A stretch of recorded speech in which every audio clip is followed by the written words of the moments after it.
guys, we're back on my bed. It's been like 2 months since we've been here, but we're back to chat on my bed.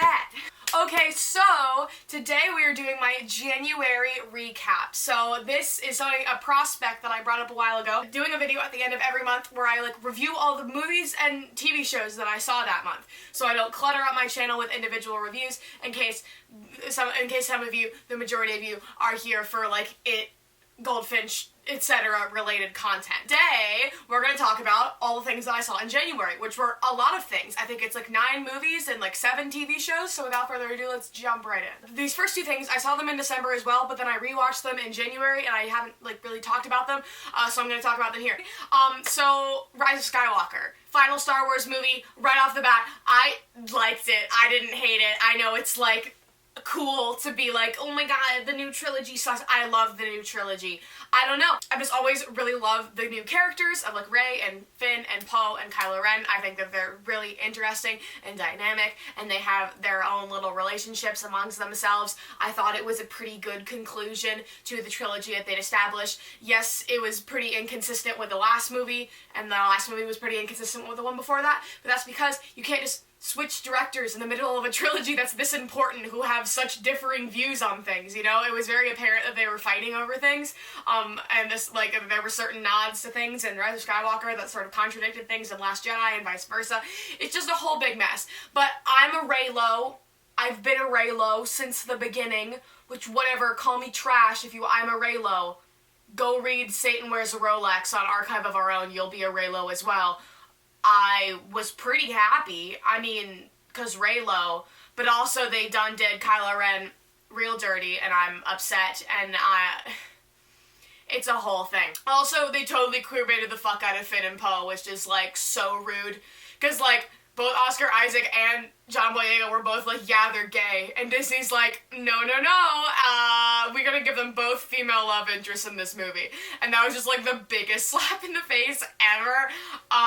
Yeah. Rise of Skywalker. I'm gonna give it a rating out of 10. A rating out of 10, I would give it, a 7. I'd give it, a solid 7 out of 10. Looked really good. The music was amazing. They did a lot of really cool things with the music. I would die for Rey. That's about it. Next. Okay, so Little Women. I actually did talk about Little Women in my Best of 2019 video because it is on my top 10 movies of 2019. I love it so much. I've seen it 3 times now. I saw it twice this month. I love it so much. I just love everything that Greta Gerwig did with this movie. I'm a Greta Gerwig stan, but I love everything that she did with this story and how she put her own twist on things, how she took her own interpretations of the characters. She really gave Amy just a hell of a redemption. She's always been painted to be an antagonist of sorts, and I love that it's she didn't see Amy that way, because Amy's my favorite. She was played by Florence Pugh in this movie, which is so iconic. Nothing but love and respect for Florence Pugh. I adore her. All the actresses were amazing, etc. Great film. My personal favorite out of the Oscar picks this year, out of the Oscar Best Picture nominations this year, but I saw a couple of them this month, so we're going to talk about those. Little Women, 9 out of 10. Okay, You Season 2. So we've had some chats about this on Instagram. Okay, I loved Season 2 of You, and I hated Season 1 of You. So, I don't know, they really, came out with a hell of a season out of nowhere. I love this show so much now. It's just one of those, it's so incredibly entertaining. I actually like Joe as a protagonist now. I think something that Season 2 did that was, really, really good. It sort of dealt more with the psychology of, whether he's actually, in love with these women, or just the idea of them. I loved Love. She was very fun. She was quirky or whatever. I don't know. I thought she was fun and cool. I hated Beck with a fiery passion. I thought she was about as interesting as a loaf of bread. So Love was a real different vibe, in my opinion. 40 was iconic. Like, all the side characters were iconic. Like, 40 was iconic, Delilah was iconic, Ellie was iconic. I was just really here for, like, everything that was going on. I thought it was so fun. The twist is kind of, like, stupid, but of course it is. It's a stupid romantic drama. Like, it was so entertaining. It was so ridiculously entertaining, and I cannot wait for season 3. Like, iconic. Season 2, like, a solid, like, 7.8, 8.2 out of 10. Sex Education Season 2. Oh my god. My favorite Netflix show? I don't know, that's a really bold statement, because I have so many favorite Netflix shows, and obviously, like, like, you know, like, it's up there. It's up there, for sure. Season 2 of Sex Education, I have been waiting anxiously for since last January. It delivered. It was so good. I love this show so much. I love all the characters so much. This show is so good at characters. Like, I don't know how they do it, but it's like, I'm a character gal. If I don't care about your character, I don't care about your story. This show is so character-centric, and they do such a good job with every single character, and they really give them arcs, and they have you empathize for them. They had me empathize for characters I didn't even like in the first season. Adam's storyline was so well done. Adam's storyline was so brilliantly done. Like, oh my god, I love, first of all, that they addressed the whole bullying thing with Eric, because I have a big old problem with that trope in media of, like, oh my god, he's the bully and he bullies the kid, but oh, what twist, he's actually gay. Oh my god. I just feel like it's like a justification. Like, I feel like by doing that and being like, oh my god, he was just in love with him and he's repressing his sexuality and blah, blah, blah. It's been done so many times and I hate it. I feel like it's a very toxic thing to, like, advertise, because then it makes people romanticize a person who has done really bad things, and romanticizes, like, abusive relationships in a sense, because then it's like you're forgiving those actions. It's a whole mixed bag. So I really like how they brought up that, how, like, Otis's first reaction was like, dude, he bullied you for years. I was like, wow, thank you for bringing this up. And then Eric confronted him about it. It was like, hey, you need to get over your own issues, because you made me feel like I couldn't love myself. Like, that whole thing, oh my god, it was so good. And then the end was so fulfilling. You could tell that Adam really went through this whole emotional arc. Like, he's finally, like accepting himself as a person. He's accepted his sexuality. He has a friend now. Ola is his friend, and Ola is also a queer person who can, like, help him, like, be comfortable with himself. And, like, he finally was like, you know what? And, like, the end when he, like, goes up on stage during the show, I was a mess. And, like, the part where he's talking to Eric's family, and, like, they're like, oh, come over for dinner sometime, and he's just, like, smiling, and it's, like, the first time you really see his character smile. Oh my god, it wrecked me. Also, yes, I am very salty that Otis is not asexual, but Florence, could she be, like, a more important character next season?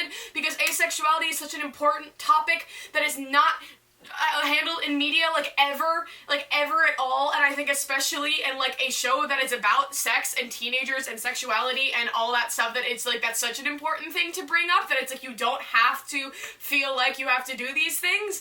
And so, like, using her as a vessel for that, yes, please. That whole scene with her and Jean was so good. We love that representation. Honestly, all of the representation. Oh, there was so much, like, asexual representation, bisexual, gay, pansexual. Oh my god, Lily and Ola. Oh my god, Lily and Ola was, like, the most unexpected thing ever, and, like, that's so iconic. Like, that's so iconic.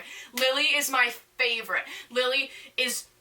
Tanya Reynolds liked one of my comments on her post, so, like, I will never be the same again. Lily is my girl. Amy, the fucking, Amy's storyline, that's another thing. Like, having, the topic of sexual assault dealt with as such like a main focus thing on a show about sexuality. Also incredibly important. They handled it so well, and I love the way that they introduced it because the show is a comedy, and so like they brought it in with as like a comedic element, and then like Amy was like, no, like it's fine, it's not a big deal, and Meg was like, Amy, like this is not okay. And I love that like as the season slowly progressed, like Amy was slowly becoming aware that like, oh, this thing actually really like fucked me up, and I'm like, that's so accurate and realistic because so many girls and guys, like so many people who have these bad sexual assault experiences just kind of brush it off and they're like, oh, it's not a big deal, like nobody's gonna care, like worse things have happened to other people. Like that's such a realistic thing, and that was so well handled. I loved the scene where all the girls were talking about all of their assault experiences, and then they went and they like destroyed all the stuff and they like got on the bus with Amy. I'm gonna cry again. That shot of like all of them on the bus together. I love this show so much. So much. Also, the ending wrecked me. So rude. They are really slow burning this shit. Like, I am here for Otis and Maeve. And, like, that scene where, like, she told him that she liked him, like, I cried. Like, oh my, they just both deserve the world. Maeve Wiley. I would die for Maeve Wiley. I just want them to be happy. I need season 3, like, yesterday, and it's not gonna come out until next January. And, like, I don't know what to do with myself. This was a really long one. Sex Education, 10 out of 10. My first 10 out of 10, 10, a solid 10, 10, 10, 10, 10, 10, 10. Barry. So I started watching Barry, so this is not like a full review because I've only seen like half of season 1, but I wanted to talk about it because Natalie lent me her HBO info in exchange for Disney Plus. Thank you, Natalie. Now I have all of the subscription services. I am all powerful. I can watch all of the things. So I started watching Barry, of course, because our Lord and Savior, Bill Hader, Richie Tozier himself, has a show called Barry. He writes, produces, directs, acts in it. It's won a bunch of Emmys. And it's so good. Like, it's about this guy who's a hitman, and he discovers that he wants to be an actor. Like, he just stumbles into this acting class, and all of a sudden he's like, hey, I kind of like this. This is kind of nice. And, like, Barry is just the most wholesome character. He's so wholesome. He's just such, like, you just automatically just, like, want to root for him and just want him to be happy. He's just so soft and wholesome, and it's just such a lovely show, which is ironic because it's very, like, about, like, oh, murder, but it's also, like, but he's cute. He's soft and wholesome. He just wants to go to acting class and hang out with Sally. Like, it's so cute, and I can't wait to keep watching it. I really hope that the rumors are true that James Ransone is going to be in season 3 because I really need him and Bill Hader together again. Like, their comedic dynamic is so good. Iconic. So I can't give a rating to Barry because I haven't, like, finished Barry, but Barry gets a thumbs up from me thus far. High School Musical, the series. So this was in my top 10 of 2019, but it was not finished yet. It is now finished. The finale was everything. The finale was so good. Like, I get it. The show is so cheesy. It's a teen drama. It's a musical. It's Disney. It's all of the things. It's Glee 2.0. It's Glee for the new generation. But you know what? I love it. I love it so much. I love the characters so much. I just love all the High School Musical nostalgia. I love watching them all sing. I am in love with Ricky. Like, Joshua Bassett is my new celebrity crush. Like, I love him. What a sweetie. The scene in the finale with Nene, that was too much. Everything about the finale was too much.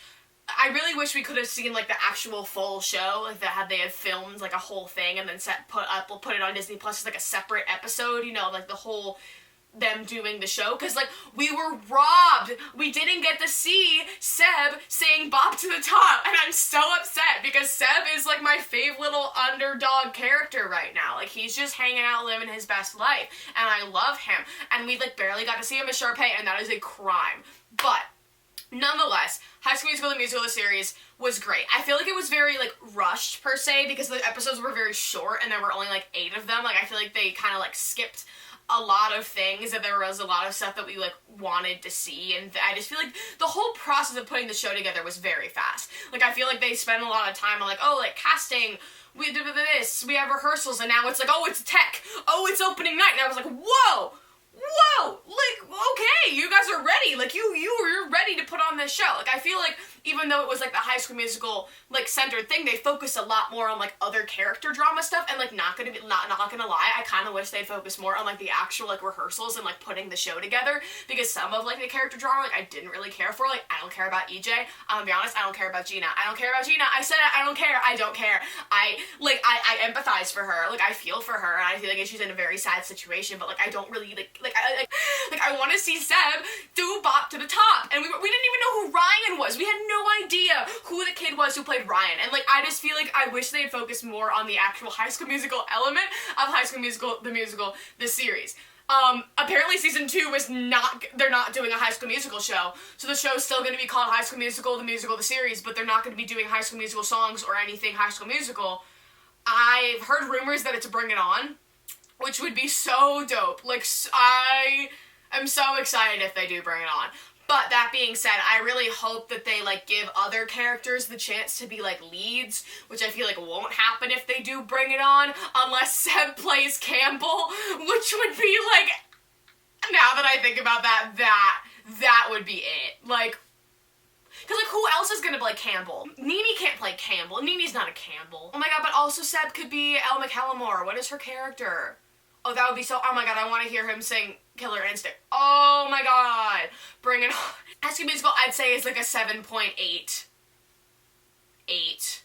Like, around that area. I feel like it was lacking in some things, but like it brings me a lot of joy, and I like it a lot, and it brings me back to my Glee glory days, you know? Marriage Story. Okay, so another Oscar nomination, a Netflix original film with Adam Driver and Scarlett Johansson. So this was a very character-heavy film, and while it's not a film that I know that I would necessarily like watch again, because like it's not like I necessarily enjoyed the story, but I really enjoyed the performances. I think that Adam Driver and Scarlett Johansson were amazing. I think they should both win the Oscars. Like, I think if one of them wins the Oscar, the other should win the Oscar, because their performances were very dependent on each other, and they work so well off of each other. Like, that one big argument scene was excellent. Adam Driver is such an amazing actor, and I feel like people like give him a bad rep because of Kylo Ren or whatever. He's been nominated for multiple Academy Awards. Like, Adam Driver is a talented man. So like, yeah, it was just kind of, it was like a downer, you know? It was just about like this couple's divorce. And like, but it was really like interesting to watch like them work with, yeah, 6 out of 10. Shameless season 10. Oh, I literally got triggered looking at my list and seeing Shameless season 10 written on the writ. That wedding episode had me I'm never gonna be the same again. Like, I will never be the same again. I have been watching Shameless for so many years. I have been a Galovich stan for so many, like, such a passionate Galovich stan. For so many years, I was there when season 6 happened and Noel first left the show. I was there when season 7 happened and Noel came back for 2 episodes. I was there through all of that. I was there when everyone gave up. I was there when we thought he was never coming back. I was there when that prison episode aired, and there he fucking was. I was there when they announced that he was gonna be back for season 10. Like, you know, it's like we were at the bottom and now we're here. Like, we never thought we were gonna get to this point a couple years ago, and that's just very, like, cathartic for me. And, like, I thought the wedding episode, like, the season as a whole, irrelevant. Wedding episode, like, it was so beautifully done. Like, after they had been kind of slacking off on them all season and sort of giving them, like, minimal plot lines and giving them stupid drama, etc., I think the wedding was handled so beautifully. It was, like, everything I wanted. All of their scenes together were so beautiful. They just acted so well together. It was just, it's what they fucking deserve. Like, they have been here for, like, this has been a couple that has been on TV for 10 years, like 10 actual human us years, 10 seasons of the show, 10 years, and they got married. And I think that's so fulfilling. It's so wonderful. Like, it's truly what we deserve. After sticking through, because I stuck through, I never stopped watching Shameless, okay? All the other Galovich shippers gave up after he left, and they left, and now they're like, oh my god, they're married, I have to catch up. No, I've been here the whole time, so no one feels more fulfilled than me, bitches. I will never be the same. So yeah, overall, the entirety of Shameless season 10 is irrelevant, except for that episode. I'm kidding. It was actually a very good season. I enjoyed it a lot. I think that, here's the thing, having Mickey Milkovich back just makes the season better. Like, he just inflicts an energy that, like, no one else possesses. Like, I didn't even notice Fiona was gone. Like, Fiona hoomps Mickey Milkovich. That being said, Fiona and Mandy should have been at the wedding. Like, I don't care that the actresses left the show. Like, they should have been. It hurts me a bit that they weren't at the wedding. Like, what's gonna happen if Fiona comes back for the end of season 11? She's gonna be like, oh, fuck, you're married. Sorry, Mr. Like, you know? Like, weird. Because season 11 is the last season. Like, they have to get Fiona back for, like, the end. You know? Like, they have to. So yeah, I'm very excited to see what season 11 has in store. I think Gallows is gonna have, like, a kid storyline is what it's looking for. I personally am okay with that. I know a lot of people are, like, mad because, like, oh, they can't take care of a kid. I would rather that be the storyline than them having, like, marital problems, you know? And knowing Shameless, that's what they'll do. So let them adopt a foster kid, you know? Like, that would be great. That would be good. Also, like, that would, yes. Shameless season 10, Shameless is, like, my second favorite show of all time. Season 10 was very fulfilling to me. I'm very pleased. 9 out of 10. Good Boys. So I was catching up on, like, some movies that came out in 2019 that I hadn't seen. Good Boys was one of those. So precious. So iconic, like, just such an iconic, like, it was super bad with middle school, but that's okay, because I love Jacob Tremblay. I love that kid. I think he's great. I think he's so talented. I think he can do so many different genres. I enjoy watching him in movies. I think it was so fun. It was just a fun little comedy about middle schoolers saying bad words. You know, it just I don't know how to explain Good Boys. Go watch Good Boys. 7 out of 10. Ma. I also watched Ma. Not as good of an experience as Good Boys. I watched them on the same day. Ma could have been, like, something. And then it, like, wasn't. You know, Octavia Spencer killed it. But everything was in the, like, every good part of the movie was in the trailer. And I think that's my biggest issue, is that, like, nothing shocked me. Like, nothing, like, took me by surprise, or I was like, whoa! Because, like, all of it was in the trailer. I think, like, the concept is kind of cool, but I just think it could have been creepier. I'm so sick of Munchausen by proxy storylines. Please stop. We've had enough Munchausen by proxy storylines. Like, I can think of, like, 6 right now in, like, the past couple years. Like, stop. It's, like, the new trendy thing to do in movies and TV shows. Like, stop doing Munchausen by proxy storylines. Thank you. Next. 4.8 out of 10. Jojo Rabbit. This was an experience. Okay, first of all, I'm Jewish, so I felt like I needed to watch this movie. This is gonna sound weird, but I feel like I can say it because I'm Jewish. I enjoy watching Holocaust movies. Like, I just think that, like, the Holocaust is so fascinating. Like, it's just such a crazy, like, it's so crazy that something that horrible happened, you know? Like, looking back on humanity, like, how so many people allowed that to happen, and, like, so many of these crazy things happen. It's like, wow, like, that was a real thing that happened. I'm very fascinated by Holocaust storylines. So I was like, Jojo Rabbit, Nazi comedy. I'm there. It was, like, first of all, this was, like, tonally was a bit of a weird movie, because it was a comedy, but then, like, Jojo's mom fucking died. Like, Scarlett Johansson gets hung. And I was like, this boy is 10 years old. He just lost his mother because she was hiding a Jewish girl in her house. Like, that's really dark, and, like, I get that it's, like, a World War II Nazi movie, and, like, that's a very dark topic from the start, but I was like, whoa! We were, like, joking around, like, 5 minutes ago.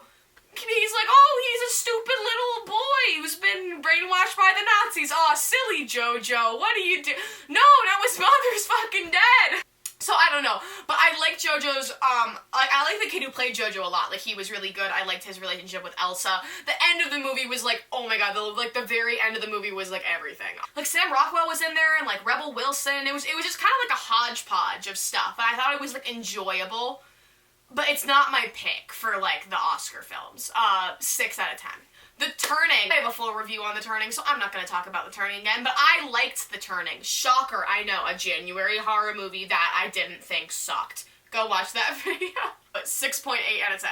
Sabrina Season 3. So I'm not done with this season. I don't know how I feel about Sabrina anymore. I gave up on Riverdale. I'm very close to giving up on Sabrina. I'm not invested, you know? Like, it's so absurd. Like, it's so wacky. Like, the things that happen in the show, it's so blatantly satanic, which I find hilarious. Like, just how blatantly pro-Satanism they are. And I think my main problem is with Sabrina as a character, because I just find Sabrina, like, very insufferable. She's far too impulsive and selfish for my liking. Like, I just feel like she just doesn't make good decisions. And then I feel like the whole show is just her being like, stupid, impulsive decision. And then Zelda and Hilda are like, what the fuck? And she's like, oh well. I'm like, okay, I'm sorry. The fact that like, Lucifer's her dad is, like, so fucking stupid. Like, that's so dumb. Like, obviously we all saw that coming because these are the writers of Riverdale we're talking about, but, like, that's so dumb. And, like, I really liked Harvey and Sabrina in the first season. Like, I thought that was a really, like, cute, like, innocent dynamic. I just don't really like that she's with Nick now because he was kind of a dick to her in the first season. I don't care about Harvey and Roz at all if they only put them together because those actors are dating in real life. I do care about Theo. I care about Theo's trans storyline very, very much. And I think they're actually handling it very well. That was a thing that, like, happened in the last season, but, like, they're carrying it on to this, and I think it's so well done, which, like, shocks me, because it's like, what is this doing in the midst of this satanic clusterfuck of a show, you know? So, like, if anything, I'm sticking through for that. And I like Zelda and Hilda. But, like, Zelda can be a bit much sometimes. I feel like there was something else that was keeping me watching it. But I don't know, like, I guess I'm gonna finish it. But, like, oh my god, did you guys hear that Rockwell is doing a Riverdale parody musical in the spring? I'm so excited. Like, just give us the crossover already, you know? Like, I feel like the only point of, like, keeping both of these shows around, Riverdale and Sabrina, is to, like, have a crazy crossover Avengers Endgame thing, you know? Like, otherwise, like, why do we really care that the towns are next to each other, you know? And then, lastly, the two movies that I saw today. So I saw these movies today so that I could put them in this video. 1917 was amazing. So I saw 1917, which is, right now, seems to be the front runner for the Oscars, and the one that is probably gonna win. And here's the thing, I never like the front runner at the Oscars. I'm always like, oh, The Friend's overrated. That was not the best movie this year. Every year, every single year. This year, for once, I would not be upset if it won. I know. I did not think I was gonna like this movie, actually. It's a war movie, World War I, about these two guys who are on this front, and they're set to deliver a message to a different front, and it's just a big, long, suspenseful thing of them trying to deliver this message. And it was so good. Like, I was on edge the whole time. I was stressed. I felt like I was there with them. Oh my god, it's shot to look like it's all one continuous shot. Like, it's not, but the entire movie looks like it's all being filmed in one shot, which is incredibly cool. Like, and I think it was executed really, really well. I just think that everybody involved did such a great job. I feel like there were a lot of very satisfying beats. Like, they would bring up this thing or this line or this object at one point in the movie, and then it would come back later in a very satisfying way. I don't know, it was a good movie experience. It felt very fulfilling. It felt very well done. I think the sound and the cinematography and all those things that the Oscars like, very well done. Very good. You get claps, 1917. I'm giving you a solid 8.8 out of 10. And lastly, Gretel and Hansel. I have a feeling you guys want to hear my opinion on this because of Sophia Willis. This movie was bad, guys, and I'm really upset about it because I wanted to like it because of Sophia Willis. The Turning is, like, far better than this movie. So if you're gonna go see a January horror film, go see The Turning. However, if you want to go support Sophia, go support Sophia because we love Sophia. This is a hot mess of a movie. Like, they just tried to be so many things that they're not. I just, like, it's very much, like, focused on Gretel, but now it's, like, Hansel and Gretel meets Matilda, meets the witch. It's, like, all this weird stuff. The cinematography is, like, really good in some spots and really bad in others. And just, like, there's just nothing new. Like, there's no substance to this movie. There's nothing that makes it, like, fresh. But, like, there is. Like, they introduce, like, new concepts, but it's nothing that, like, keeps you... It's nothing that, like, makes you interested. Like, the ending was lackluster. like, the characters were kind of flat. Sophia did a great job. Sophia did a great job with what she was given, because Sophia is a great actress. Like, I stand by that. If you want to go see a really great thing with Sophia in it, that's not it, go watch Sharp Objects on HBO. It's absolutely amazing. I think she's really great, and I think it sucks that, like, she and Finn and, like, these other kids from these franchises that keep giving movies that are flopping. So, yeah, it was not it. It was a, yeah, 4 out of 10. So that was a lot of talking. That was, like, a lot more than I expected. That was my January recap. Please share your opinions on these things down in the comments. What did you think about these things? What are some things you watched this month that you liked? What are some things you watched this month that you disliked? What are some things that I should watch next month? Let me know. Comment, like, and subscribe. Press the notification bell because I don't have an uploading schedule. Follow me on Instagram. Watch the last couple videos because they haven't been getting a lot of views because YouTube's algorithm is all fucked up and they haven't been pushing them. So go watch those. I will see you guys next time, and thank you for watching. Bye!